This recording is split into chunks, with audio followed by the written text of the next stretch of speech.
अस्सलाम वालेकुम नाज़रीन, न्यूज अपडेट में आप सभी का इस्तकबाल है। मैं हूं आफरीन। सबसे पहले नजर डालते हैं आज की अहम अपडेट्स की जानिब। Indian drugs and controller general ने मंगल के रोज हिंदुस्तान में तैयार कोविड टीके कोवैक्सीन को 2 से 18 साल की उम्र के बच्चों को लगाने की दी मंजूरी।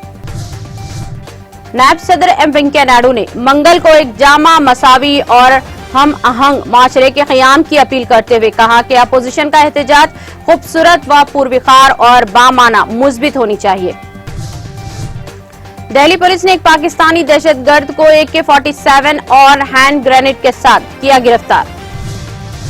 नायब सदर वेंकैया नायडू ने मुमताज सोशलिस्ट लीडर और मुजाहिद आजादी डॉक्टर राम मनोहर लोहिया को इनकी बरसी पर खराज अकीदत पेश किया। इंडियन फार्मर्स फर्टिलाइजर्स कॉर्पोरेटिव के चेयरमैन बलविंदर सिंह का गुज़िश्ता शब देर रात इंतकाल हो गया। वज़ीर आज़म नरेंद्र मोदी ने बरतानिया के वज़ीर आज़म बोरिस जॉनसन से टेलीफोन पर बातचीत की, जिसमें उन्होंने दो तरफा तिजारत और सरमायाकारी, मौसमियाती तब्दीली और अफगानिस्तान की सूरत हाल पर किया तबादला ख्याल। वज़ीर खजाना निर्मला सीतारामन अमेरिका के एक हफ्ते के दौरे पर जा रही हैं, जहां वो 20 ममालिक के वज़ीर खजाना और मरकजी बैंकों के सरबराहान के साथ मीटिंग में शिरकत करने के अलावा आलमी बैंक और बैनुल-अक़वामी मालियाती फंड की मीटिंग में शिरकत करेंगी। साबिक़ वज़ीर आला उमर अब्दुल्ला ने कश्मीर में होने वाली हालिया शहरी हलाकतों को इंतहाई तशवीशनाक करार दिया और कहा कि ऐसे वाक़यात 90 की दहाई में पेश आते थे।